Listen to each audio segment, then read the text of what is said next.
One race is down in the final 4 of 3 races as we take on round 2, Martinsville Speedway, as Christopher Bell comes in with a 3-point advantage over Chase Elliott, 22 points over myself and 36 over Kyle Larson after a disastrous round of 4 opener. Larson needs to step up today and go for the race victory. He won this race earlier in the season. Can he do it again? What can Bell do? What can Elliott do? What can I do? Here we have brand new colors on our car this weekend, a part of the Top Golf paint scheme contest. What a beautiful paint scheme made by Chris. Really love this race car, and you will see one more scheme coming in the next episode, the season finale with Joe Gibbs Racing and the end of Top Golf sponsorship in the NASCAR Cup Series. Shout out to Chris. Like I said, incredible paint scheme that he made, and I will be showing as well in the next episode all the other schemes that were made that didn't get chosen to run,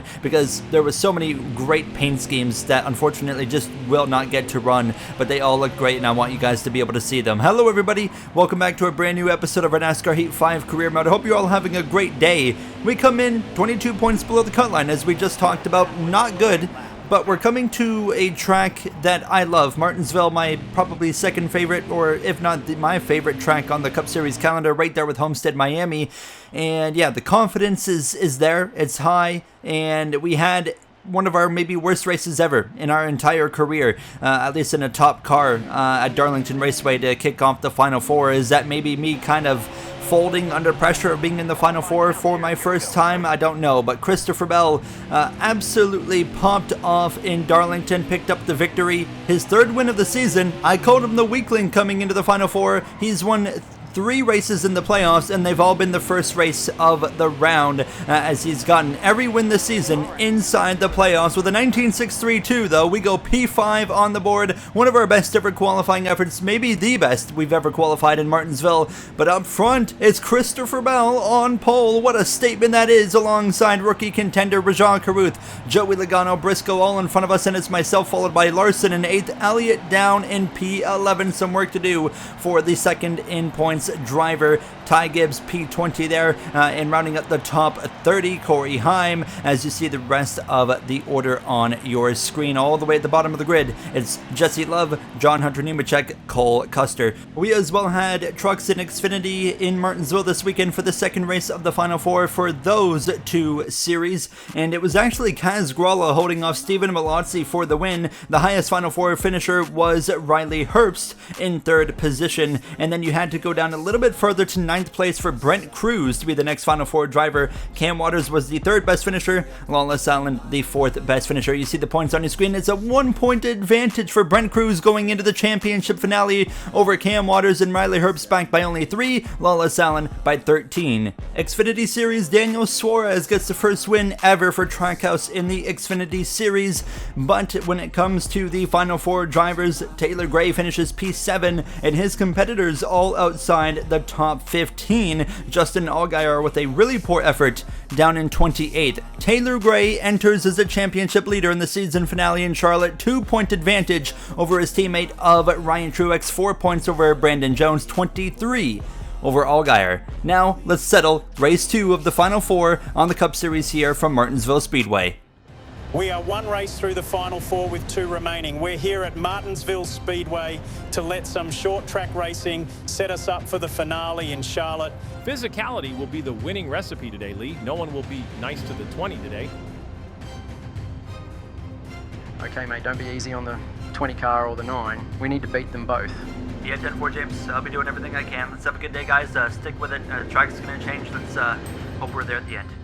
A pair of RCR drivers to the back of the field. Jesse Love, Austin Hill. Love for scanning station issues in the optical scanning station, and it's going to be an engine change for Austin Hill. Race 2 in the Final 4 of 3 races kicks off. Christopher Bell, your point leader by 3 points, leads the field into turn 1, alongside Rajah Caruth, who continues to fight for wins but keeps coming up short. Can he win one of these races in the last 2 of the season? Now as we head down in towards turn 3, and this is where the new playoff format really takes effect, because, well, the Final Four, of course, in the traditional playoffs is one race, winner take all. Well, now we've had one race. Now we're race 2 of 3, and of course it's simple. The top driver in points at the end of these 3 races of the final 4 drivers wins the championship, which makes every stage point oh so important now. And let me know down below. I'll be running a vote actually at the end of the season finale if you guys want this format to continue, or if we want to return to the traditional playoff format where it's just the final 4, one race, winner take all. You have to let me know what your thoughts are, especially after this episode going into the season finale now, as we have already gotten up to second place, passing Joey Logano and the number 22, Kyle Busch lurking back there in 4th, and now it's a JGR1-2 Christopher Bell. What a turnaround as he continues to seek vengeance after the heartbreak last season in the final 4 race that saw him lose the championship when he was fighting head-to-head with Chase Elliott for that title now. But Christopher Bell went winless all regular season long. He comes into the playoffs, wins his first race of the season in the first race of the playoffs. We get to the round of 12, he wins the first race of the round of 12, goes winless in the round of 8, but did everything he needed to do to beat Ty Gibbs by 1 point to advance into the final 4, comes into the final 4, Darlington, a true driver's racetrack, and he wins the first race of the final 4. 3 wins on the season, they've all come in the playoffs. What a step up from the 20 team, and now they find themselves leading the championship with 2 races to go, but under pressure from his teammate, myself, who is leaving, of course, Joe Gibbs Racing following this season. So we don't have a lot to lose here if we get a little bit rough on this 20 car of Christopher Bell. Kyle Busch has run us down as a 3-car breakaway from the rest of the pack as we go through 3 and 4. Lap 14 coming to 15 of 44 in stage 1, and we're already running down lap traffic as we get a chance here to make a move up the inside of the 20 Toyota Camry through 1 and 2. It's easy. Clear on the exit of turn 2. We need to run away from Christopher Bell. Even if we win this stage, we don't get a bonus point or anything, we just get 10 points. And if Christopher Bell, say, finishes second, well, we still only gain 1 point on him and cut the advantage down from 22 to 21 points. It's really not that big of a deal. So we need to hope that Christopher Bell goes backwards, and right now he's been passed by Kyle Busch, but now we are fully engulfed in lap traffic, so it's going to really get interesting here, as I think we've got a really good car early on. I know there's going to be faster cars right now that we're not aware of yet that are probably working their way through some traffic right now. Kyle Larson, Chase Elliott, the big question is, how are those 2 drivers doing? Larson had a horrible Darlington, had a lot of bad luck on his side. Of course, that caution during the pit cycle that was ignited by Ross Chastain taking out my teammate did not help him, did not help me, did not help Christopher Bell.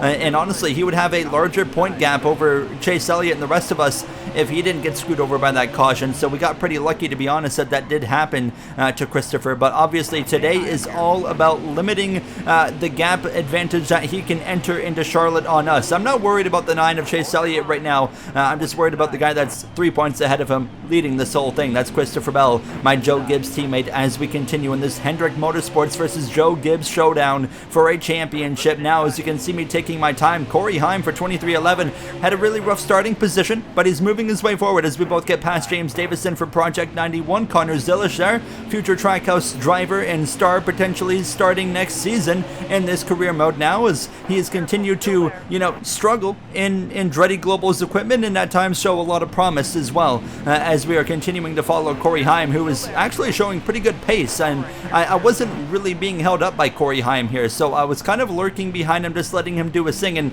I would follow him all the way up to the next group of cars. Look at this, there was some serious speed in that Safe Light number 11 2311 Toyota Camry now, as you would look up the inside of the other part-time car in the field today, Ryan Vargas for 3 Friends Racing with help from Richard Childress Racing.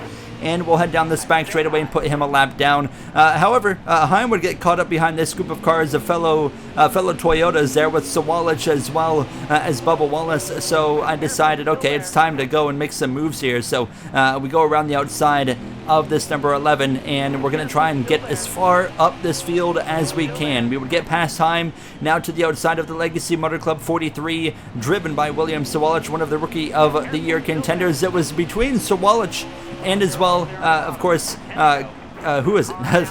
Connor Zilish.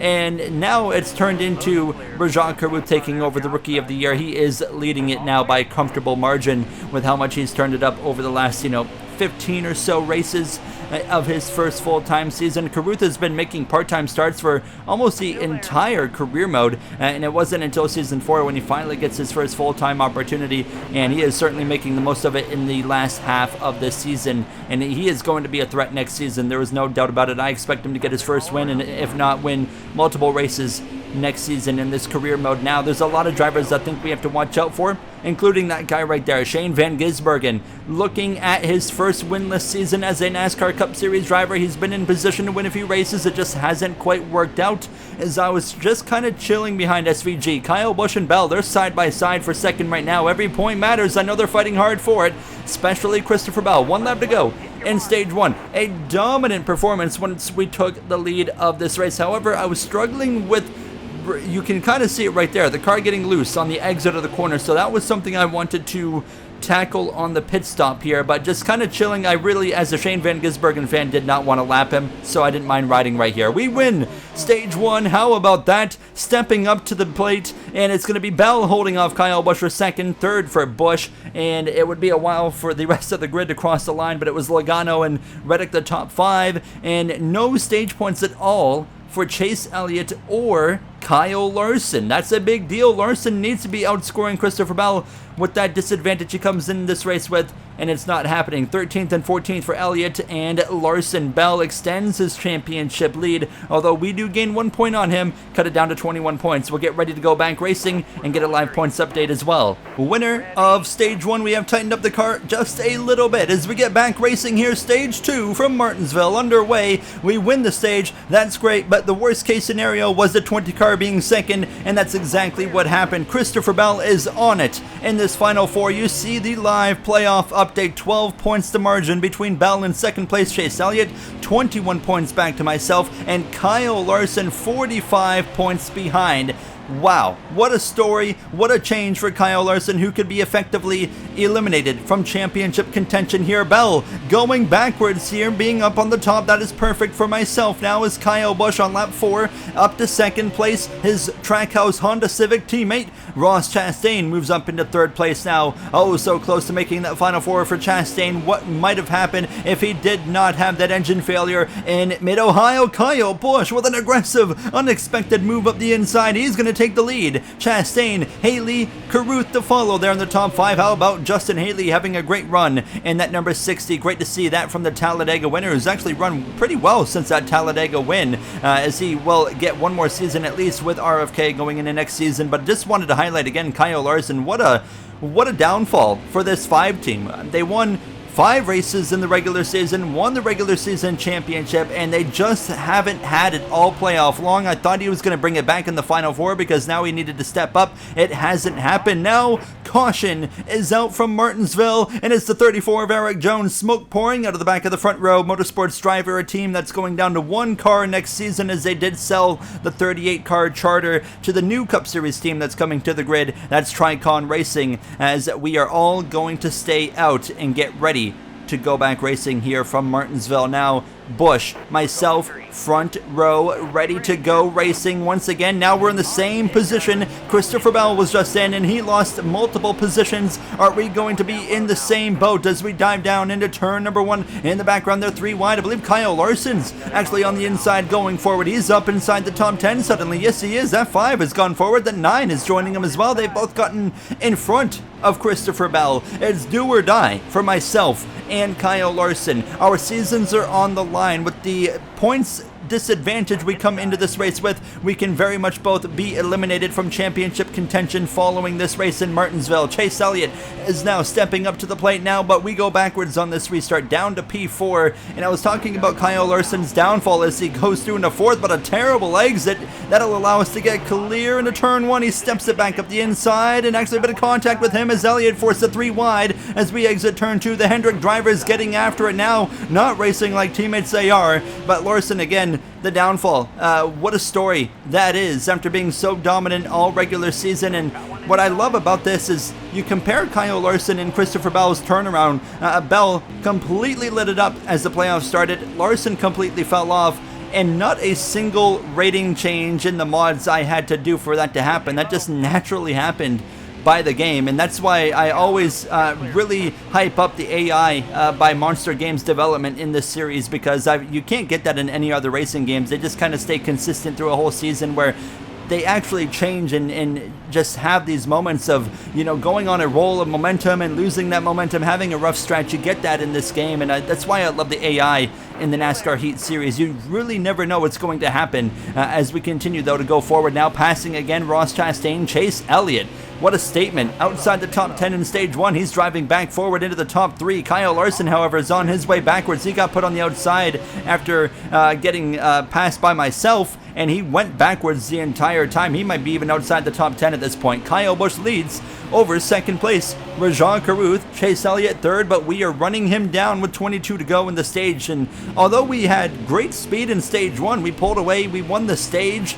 After we started stage 2, it was pretty evident Kyle Busch's speed, but the 48 as well, I did tighten up the car, so it is a lot tighter on the short run, which is going to make me slower, but the goal is to make me more comfortable on the long run, because I was not comfortable at the end of stage 1. Although we won that stage, the car was quite a handful in the last about 10 laps of that stage. So here we are now, going to the outside of the 9 of Chase Elliott as we exit turn 4. Connor Zillish just in front for Andretti Global, and that Lowe's Honda Civic now will dive down into turn 1, still side by side with that Napa Auto Parts driver. Elliott looking for championship number 2. Kyle Larson looking for championship number 3. Christopher Bell and myself both looking for championship number 1. Bell's been in position to win championships before in the Final Four. It hasn't quite worked out. Now he's put himself in position to make it work, but he's still got a race and a half to go as we continue to go forward. Now Rajah Caruth second place, working through traffic just in front of us. Kyle Busch has got a bit of a clear patch. When I say a clear patch, he's got about 3 car lengths until he reaches the next car. As I'm looking to the inside, actually contact with Sammy Smith as we exit turn 4 now. We'll get to the inside as we head down this front straightaway with 12 to go in the stage. Getting roughed up a bit by that 27. He's raced us very hard all season long now, as William Sawalich there just in front of us, but I could feel the car again starting to free up a little bit, and now with 8 to go, Rajah Caruth had run down Kyle Busch in traffic and passed him. Caruth to the lead in that number 48 Overstock Chevrolet. Is today the day for the second place starter of Caruth to get his first career win. What a scene it would be if he could pull it off for Hendrick Motorsports at Martinsville Speedway. Of course, a very important track to the history of Hendrick Motorsports now as we continue trying to run down these top 2 runners. Austin Hill just got himself planted in front of that 48 right now, and Caruth can't quite seem to get alongside Austin Hill on the straightaways to make a move to get clear, so he's kind of stuck there, and it's pushing Kyle Busch backwards as well, and they are both backing up to me as I would continue to work with some traffic. 3 to go here in stage 2, passing the 51 of Ryan Preece there as we put him a lap down as well. No pressure for 4th from behind Chase Elliott. Now 2 laps to go at this point in the stage, and again we have gotten close to this number 99 Wendy's Honda. Kyle Busch has been really strong kind of ever since he got eliminated really from the playoffs now as we exit turn 4 down the front straightaway. 1 lap to go in stage 2. Rajah Caruth looking at a stage victory over Busch and myself. We're right to the back bumper of that Ride or Fry Honda, and actually that completely ruined my exit, so they drive away as we're not going to have a chance to make any passes now. So Rajah Caruth leads through 3 and 4 out of turn 4. It's the 48 car coming through to win stage number 2. Busch, myself second and third. Chase Elliott will be P4. Reddick in 5th. We get 8 points in the stage. Where is Christopher Bell? P7, so 4 points for him. We just gained 4 points. Elliott gains a few points as well on Bell. Larson ends up outside of the top 10 in P11. Unless something crazy happens, Larson's future of winning a championship this season is going to be determined here at the end of stage 3, and it's going to be a determination of him not having a chance to win the title. We gain 1 spot. We're P2 after the pit stop, ready to roll for the 3rd and final stage. Stage 2 winner and myself, Rajah Caruth, side by side on the run into turn 1. 82 laps to go, and you see the live playoff update behind us. So Elliott forced 3 wide by Chase Briscoe, but Bell enters stage 3 with a 9-point margin over Chase Elliott, 17 points over myself, 49 points over Kyle Larson. It's a complete disastrous Final Four round for the 5 as Bell goes forward on this restart now and puts himself back in front of Chase Elliott, and he's going to try and look to my inside as well. We exit turn 2 wheel to wheel with our Joe Gibbs Racing teammate. We know when we come into this third and final stage, 17 points behind Bell, well, we are only going to have one more race following this, and that's Charlotte, but it is a 4-stage race, just like the Coke 600 is, so we do get one extra stage. But I know we need to beat the 20 today, even if it's by just one position. That's still going to help us going into the season finale race at Charlotte Motor Speedway. Caruth leads over Busch, Reddick, Bell, myself, the top 5, Haley just behind in 6 on lap 100 of 175, just shy of 200 laps here in this race as we continue on down this bank straightaway towards turn number 3. Caruth just kind of managing the field. I think Kyle Busch is quicker, but Caruth got through that lap traffic better in stage 2, and of course right now is just doing a good job kind of keeping himself planted in front of that 99, as we are now starting to see a little bit of my longer run pace come into effect here now as we start to reel back in our teammate of Christopher Bell. We can't waste time. We got to find a way to get around this DeWalt number 20, and the first opportunity we get to get side by side, we have to take it. Not quite the run right there that we need on the exit of turn 2, just waiting for the proper moment to get that run, and usually it's been out of turn 4 today. We saw it early in the race, we've seen it kind of all day, and there it is right there, the run out of turn 4, just like we had early laps of this race on Christopher. Up the inside, through to P4 if we can complete this pass. Justin Haley as well, licking his chops, maybe an opportunity to get himself into the 5th position, and I would love to see that as well because that's one less point for Bell, and that's exactly what happens. Haley up through into 5th, and now as I overshoot turns 1 and 2 on lap 109, here comes Haley to my inside, and that might actually allow Bell to get back to my inside as well, and he's going to force a 3 wide as we hit lap traffic. Bell realizes every point matters. He's going to knock the 60 into me, and now we're going to drop back down to P6 with 65 to go. So much traffic playing a role. Caruth and Busch bumper to bumper for the lead of this race, and then it's a battle between myself, Bell, and Haley as we head down into turn number 3. Who is going to come out on top of this mess? Reddick as well, all on his own up there, P3 right now, and behind us as we dive to the inside, here comes Ryan Blaney in my rear view mirror. That number 12, 3 wins on the season, 2 more races left at Penske Racing before he moves on to 2311 next season. Let's not as well forget about Brad Keselowski in his final 2 full-time races of his Cup Series career as a driver owner. Now as he'll transition to just quite simply an owner next season, but he is going to be doing a few races sporadically throughout next season, just like we see Denny Hamlin do now as we go to the outside of the 20 of Bell. Reddick right there in front of us as well, looking at 4th and then 3rd potentially. James Davison on the inside actually ran great at Martinsville early in the season when he did run as well again for Project 91, and then he of course had some issues that took his good running position away, but today however it's just a disaster for Davison. Now we got past Bell, who dropped down, and now he's actually under attack from Ryan Blaney, so we get 4th place solidified now, and as Caruth and Busch side by side for the lead of this race, they are scrapping it out as we continue to put pressure on Tyler Reddick now, looking for P3. He's just behind that 33 of Jesse Love, a driver that I expect to see drastic improvement in results out of next season. And Kevin Harvick and Austin Dillon, of course, are the co-owners now of Richard Childress Racing. They talked about how they expected to get better as the season went on. We have not seen that at all. So I'm curious to see what they bring next season in this career mode with Austin Hill, Jesse Love as well. We know, of course, Alex Bowman is leaving Richard Childress Racing. He is headed to drive this car right here at Joe Gibbs Racing next season in place of myself, who heads to Junior Motorsports, a team that tightens its alliance with Hendrick Motorsports and is expected to go from running, usually in the high teens to mid-20s, just the majority of the races, to being a genuine win contender and even championship contending team starting next season. Although Carson Hocevar did get the first win for the team as a Cup Series team just recently in Mid-Ohio after that late race chaos and my massive choke as well, which fortunately did not affect us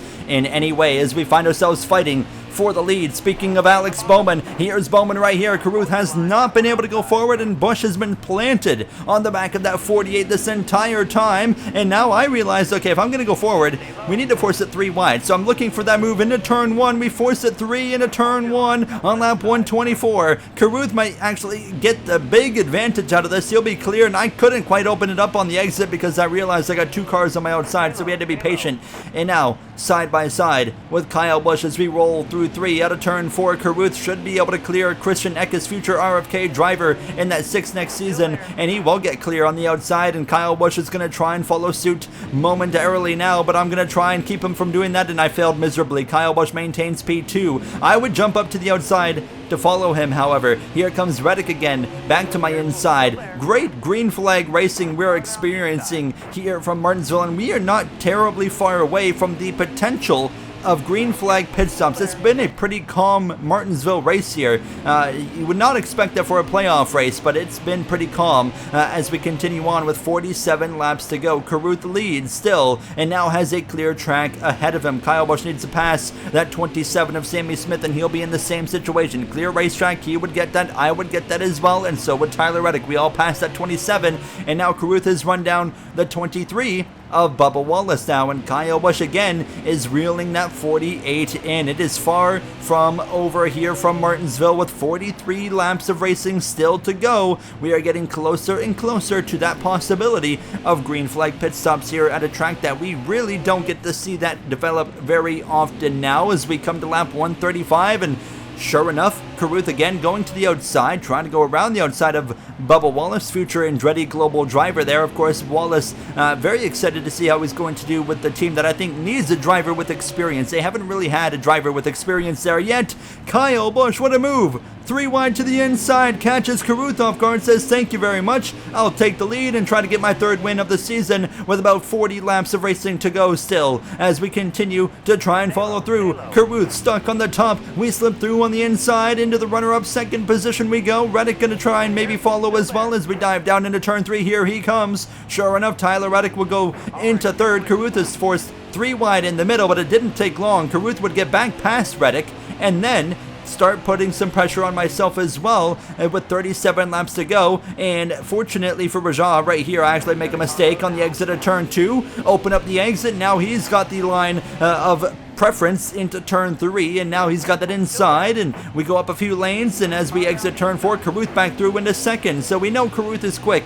Maybe just not quite enough right now to win this race, so I throw a bit of an aggressive block on Tyler Reddick, needing to cover off these points here now, as it looks like pit stops are about to kick off here. Several drivers pitting, including the leader of Kyle Busch. Carruth pits, Reddick pits as well, and now we're going to have to make a pit stop at some point. We still have 7 laps of fuel, but we have stayed green this whole time. Do we stay out? Do we pit? Well, everybody is pitting. I see Kyle Larson up there pitting, and we know our rivals seem to be pitting, so we might as well just come in, play it safe, get the pit stop out of the way. So we're going to get down to 30 miles per hour and come in for 4 tires, 2 cans of fuel, and hope for the best. A caution right now would be actually be perfect, and there it is. The caution is out.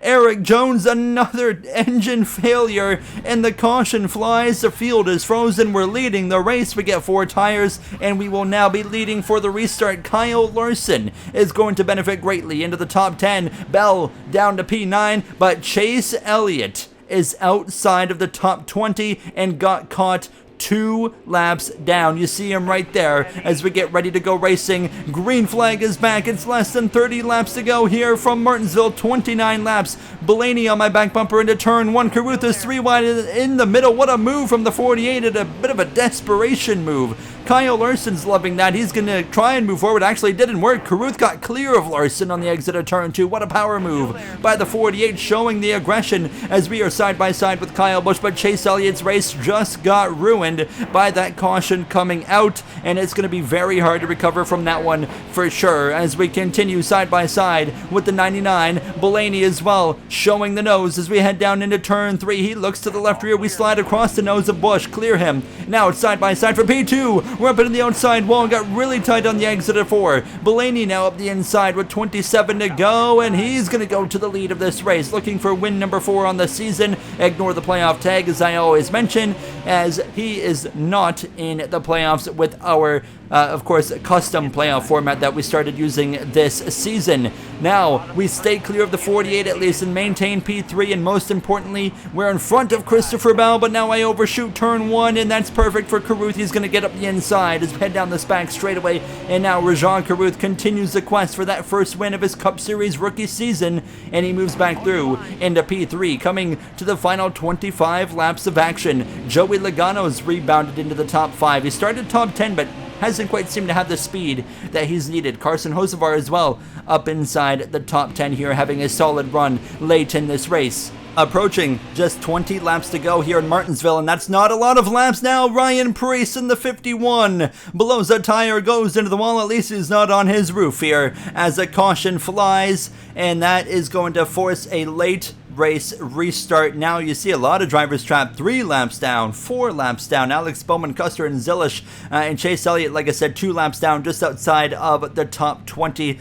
He is going to lose so many points to Christopher Bell, who lines up just behind me in P6. Larson actually outside of the top 10. He dropped back again. He just doesn't have the speed. Green flag is out. 20 laps of racing to go. Larson needs to get aggressive. Noah Gregson forces the 23 wide on the outside. Thank you, Noah Gregson, future teammate, trying to help me out, but Bell stays at least now a second lane outside. Hold on, he's 3-1 again, actually. Now, Noah Gregson not doing any favors in the entirety of Junior Motorsports because Hocevar was on the inside, and Kyle Larson's coming through, and he's right behind the 8 of Hocevar and looking to the inside of him as we exit turn 2. So Larson's gotten back out in front of Christopher Bell, but beating Christopher Bell by 1 or 2 positions is not going to be enough for Kyle Larson. He has to drive through the field and win the race as we get a run on the 22 on the exit of 4. 16 laps to go. We'll look up the inside. Thank you very much, Joey Logano, coming to the final 15 laps of racing, which is not a lot of laps left here at a track like Martinsville. Ryan Blaney has come out of nowhere in these final laps of this final stage to take the lead and try to run away over Rajan Carruth and Kyle Busch, who were second and third. 10 laps to go at this point now. Does anybody have anything for Ryan Blaney, or is he about to go win his 4th race of the season? It's hard to believe a driver with 3 wins is leaving his team and headed to 23-11. Now, to be fair to Ryan Blaney, he made that decision quite early on in the season when Penske was in trouble and struggling. Speaking of in trouble, Zane Smith in the 38 blowing up right in front of us. We have to take evasive action, go around the outside there. That gives us a bit of a buffer to 5th place Tyler Reddick, who was running me down, and no caution. We stay green, coming to 6 laps to go in this race now to the inside of Connor Zilish, putting him another lap down here as we exit turn 4, and now 5 laps to go from Martinsville. It's all Ryan Blaney. Carruth and Busch continue to battle it out for the 2nd position. Now we lay back here in P4. Zilish into the outside wall, blowing a tire, and he goes into the inside wall, bringing out a caution and forcing overtime in the middle race of the final 4, and Christopher Bell is outside of the top 10. That's perfect for us. We're on the outside, unfortunately, for the restart. Kyle Larson's up to P7 on the inside, row number 3. What can Larson pull off as we get ready for another restart? Here we go. Racing is back underway. Larson, row 4. 2 laps to go, NASCAR overtime. We dive down into turn 1. Ryan Blaney in control. Larson gets aggressive, forces it 3 wide. He needs every point he can get, but worst case scenario for him and me, Christopher Bell has followed him through on the inside. He's going to gain a few spots and get well inside the top 10 as we approach the final lap now. Ryan Blaney takes the white flag over Kyle Busch. Carruth going backwards. Reddick up the inside. He's still winless this season, and it's not going to be today where he snaps that winless streak as we're side by side with the 48. Ryan Blaney down into turns 3 and 4 for the final time. No one's got anything for him for the 4th time this season. Ryan Blaney is going to win in Martinsville as we cross the stripe for 4th. Larson 6th, Bell in 7th position. Chase Elliott outside the top 20. What a race here. That felt like a classic NASCAR short track race. Honestly, it wasn't stupidity, there wasn't too much chaos, it was just feeling like a good old NASCAR race, and I had a lot of fun in that one. Unfortunately, we just didn't have the car to win. We had it in stage 1, but obviously it was not enough for the 99 and the 48 as well, although we did beat Caruth at the line, and you see the rest of the finishing order on your screen. But of course, the big question is, what do the points look like following Martinsville going into one final race on the season? And in this Final Four, Christopher Bell has a 14-point lead over myself. We have cut the gap from 22 to 14 points. Chase Elliott, who entered 3 points behind, is now 25 points behind, and Kyle Larson is 48 points back. It will be a miracle. Basically, myself, Elliott, and Bell all have to DNF for Larson to have any chance at all at winning a championship in the season finale next episode. That's going to do it for me, and realistically, it's Bell and myself. But can Chase Elliott claw his way back into it? It's going to get interesting. I'll see you guys in the next episode for the championship finale from Charlotte Motor Speedway. Thank you for watching. Have a great day.